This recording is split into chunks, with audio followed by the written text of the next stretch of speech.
आदाब, नमस्कार। आप देख रहे हैं उज़ैर की आवाज़। मैं हूं आपके साथ में आज मोहम्मद उज़ैर। एसआईआर के बारे में एक नई अपडेट सामने आई है। यानी एसआईआर की जो डेडलाइन थी वो 7 दिन और बढ़ा दी गई है। 12 राज्यों में वोटर वेरिफिकेशन 11 दिसंबर तक अब चल सकेगा। यानी आप अपने जो फार्म वगैरह हैं, जो एसआईआर से संबंधित फार्म है, वो अपने बीएलओ को आप 11 दिसंबर तक दे सकते हैं। कोशिश करें कि आप उससे पहले ही दे दें। जो फाइनल लिस्ट है वो 14 फरवरी को जारी होगी। चुनाव आयोग ने 12 राज्यों और केंद्र शासित प्रदेशों में चल रहे स्पेशल इंटेंसिव रिवीजन यानी एसआईआर की समय सीमा 1 सप्ताह और ज्यादा बढ़ा दी है। आयोग ने रविवार को कहा कि अब अंतिम मतदाता सूची यानी 14 फरवरी 2026 को प्रकाशित की जाएगी। मतदाता जोड़ने हटाने का एम्यूनरेशन पीरियड यानी वोटर वेरिफिकेशन अब 11 दिसंबर तक चलेगा, जो पहले 14 दिसंबर तक तय था। वहीं पहले ड्राफ्ट लिस्ट 9 दिसंबर को जारी होनी थी, लेकिन अब इसे 16 दिसंबर को जारी किया जाएगा। दरअसल बिहार के बाद देश के 12 राज्यों और केंद्र शासित प्रदेशों में एसआईआर 28 अक्टूबर से शुरू हुआ था। यह हम सभी जानते हैं। इस प्रोसेस में वोटर लिस्ट का अपडेशन होना था, यानी हमारी जो वोट थी, कभी ऐसा होता था जैसे मिसाल के तौर पे मैं या मेरे जो माँ बाप थे वो 2003 में कोई और जगह रहते थे, जबकि मेरा नाम 2003 की लिस्ट में नहीं है। अब उसकी अपडेशन के लिए, क्योंकि अब नया घर ले लिया है, तो उसके हिसाब से जो वोटर आ रही है वो अब नए घर के हिसाब से आ रही। तो जो वोटर थी वो पहले 2003 में भी आई थी, वो जो उस घर में भी आई है और इस घर में भी आ रही है, तो उन वोट को कैंसिल करने के लिए जो डबल वोट आ रही हैं, 2 जगहों से वोट आ रही हैं, तो उनको कैंसिल करने के लिए ये एसआईआर का सिस्टम बनाया गया है।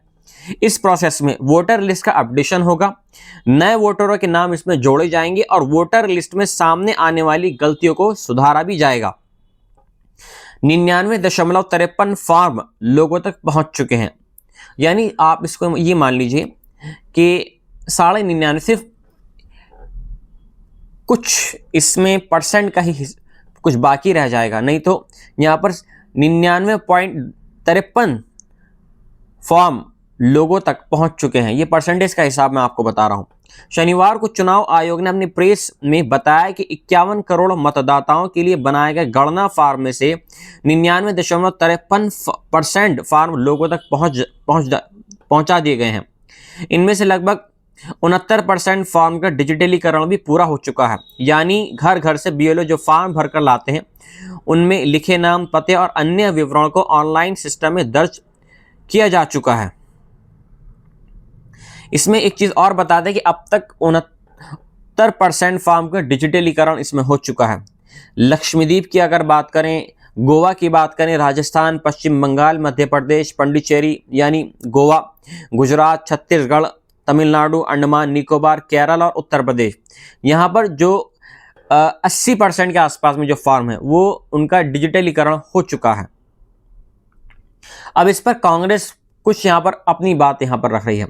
एसआईआर प्रक्रिया में बीएलओ की मौत, क्योंकि यहाँ पर जो बीएलओ काम कर रहे हैं उनमें कुछ ऐसा भी हो रहा है कि कुछ निराश है, जो वोटर लिस्ट का जो काम है, एसआईआर का जो काम है, तो और कुछ नहीं, कुछ में डेथ भी हो गई है। तो इसकी वजह से कांग्रेस अब आरोप लगा रही है। क्या आरोप लगा रही है, सुनते हैं क्या है।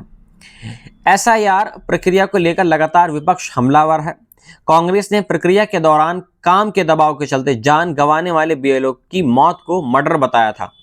कांग्रेस प्रवक्ता सुप्रिया श्रीनेत ने कहा था कि 20 दिनों में 26 बीएलओ की मौत दिन दहाड़े एक मर्डर जैसी है। सुप्रिया ने गोंडा के बीएलओ विपिन यादव का जिक्र करते हुए कहा कि उनके परिवार ने बताया कि उन पर वोटर लिस्ट से पिछड़े वर्ग के लोगों के नाम हटाने का दबाव था। सुप्रिया ने कहा था कि यह कोई कहानी नहीं बल्कि देश के सामने एक कड़वा सच है। इतनी जल्दी क्या है, थोड़ा समय लेकर एसआईआर करवाओ। एसआईआर का मामला कोई छोटा मामला नहीं है। ये वोट चोरी का सबसे ताकतवर तरीका है और इसलिए इसका इतने खुलेआम इस्तेमाल किया जा रहा है। एसआईआर का मामला सुप्रीम कोर्ट में भी पहुंच चुका है। एसआईआर के खिलाफ दायर तमिलनाडु, बंगाल और केरल की याचिका पर लगातार सुनवाई हो रही है।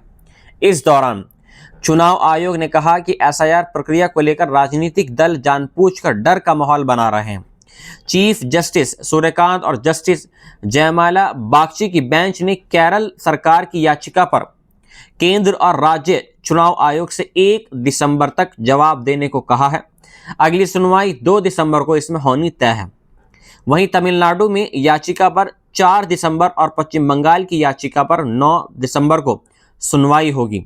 इसी दिन चुनाव आयोग राज्य की ड्राफ्ट वोटर लिस्ट भी इसमें जारी करेगा।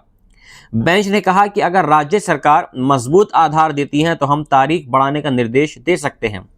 उन्होंने कहा कि एसआईआर पहले कभी नहीं हुआ तो वह वजह इलेक्शन कमीशन के फैसलों को चुनौती देने का आधार बिल्कुल भी नहीं बन सकता है। जहां पर यह एसआईआर हो रही है जिन राज्यों में, उनकी लिस्ट है। पहले नंबर पर अंडमान है, निकोबार है, छत्तीसगढ़ है, गोवा है, गुजरात है, केरल है, लक्षद्वीप, मध्य प्रदेश, पांडिचेरी, राजस्थान, तमिलनाडु, उत्तर प्रदेश और पश्चिम बंगाल में। इन राज्यों में एसआईआर के लिए काम हो रहा है। अब आप सोच रहे होंगे यार ये एसआईआर क्या है, अब चुनाव आयोग क्या एक नया तरीका लेकर आ गया है वोट के लिए। एसआईआर देखिए, ये चुनाव आयोग की एक प्रक्रिया है जिसमें वोटर लिस्ट अपडेट की जाती है। इसमें 18 साल से ज़्यादा के नए वोटर्स को जोड़ा जाता है।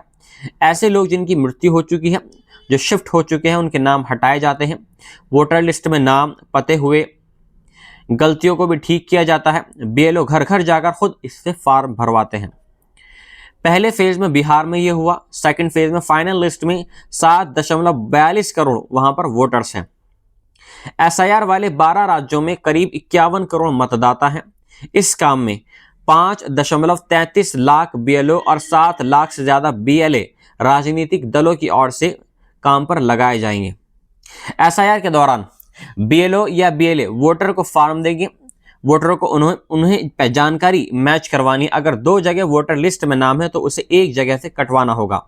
अगर नाम वोटर लिस्ट में नहीं है तो जुड़वाने के लिए फॉर्म भरना होगा और संबंधित डॉक्यूमेंट्स देने होंगे, जैसे पेंशन वर्ग पहचान पत्र, किसी सरकारी विभाग द्वारा जारी पहचान पत्र, जन्म प्रमाण पत्र, पासपोर्ट, 10वीं की मार्कशीट, स्थायी निवास प्रमाण पत्र, वन अधिकार प्रमाण पत्र, जाति प्रमाण पत्र, राष्ट्रीय रजिस्टर में नाम यानी एनआरसी में नाम, परिवार रजिस्टर में नाम, जमीन या मकान आवंटन जो उसके कागजात वगैरह होते हैं, रजिस्ट्री होती है, एक आधार कार्ड। तो इनके जरिए हम जो एसआईआर है उसमें अपना नाम इंक्लूड करा सकते हैं अगर हमारा नाम नहीं है तो। 1951 से लेकर 2004 तक का एसआईआर हो गया है, लेकिन पिछले 21 साल से बाकी है। इस लंबे दौर में मतदाता सूची में कई परिवर्तन जरूरी हैं, जैसे लोगों का माइग्रेशन, 2 जगह वोटर लिस्ट में नाम होना, डेथ के बाद भी नाम रहना, विदेशी नागरिकों का नाम सूची में आ जाने पर उनका नाम हटाना, कोई भी योग्य वोटर लिस्ट में ना छूटे और कोई भी अयोग्य मतदाता सूची में शामिल ना हो। इसमें अब एक सवाल और आता है, नाम सूची से कट गया तो इसके लिए हम क्या करें। देखिए, ड्राफ्ट मतदाता सूची के आधार पर 1 महीने तक अपील कर सकते हैं। ईआरओ के फैसले के खिलाफ डीएम और डीएम के फैसले के खिलाफ सीईओ तक अपील इसमें कर सकते हैं। तो ये थी आज की अपडेट एसआईआर के बारे में, यानी 7 दिन और मिल गए हैं। अब जो आप एसआईआर के लिए फॉर्म दे सकते हैं वो आप 11 दिसंबर तक अपने बीएलओ को दे सकते हैं। मिलता हूं आपसे एक नई रिपोर्ट के साथ में। जय हिंद। में नाम होना, डेथ के बाद भी नाम रहना, विदेशी नागरिकों का नाम सूची में आ जाने पर उनका नाम हटाना, कोई भी योग्य वोटर लिस्ट में ना छूटे और कोई भी अयोग्य मतदाता सूची में शामिल ना हो। इसमें अब एक सवाल और आता है, नाम सूची से कट गया तो इसके लिए हम क्या करें। देखिए, ड्राफ्ट मतदाता सूची के आधार पर 1 महीने तक अपील कर सकते हैं। ईआरओ के फैसले के खिलाफ डीएम और डीएम के फैसले के खिलाफ सीईओ तक अपील इसमें कर सकते हैं। तो ये थी आज की अपडेट एसआईआर के बारे में, यानी 7 दिन और मिल गए हैं। अब जो आप एसआईआर के लिए फॉर्म दे सकते हैं वो आप 11 दिसंबर तक अपने बीएलओ को दे सकते हैं। मिलता हूं आपसे एक नई रिपोर्ट के साथ में। जय हिंद।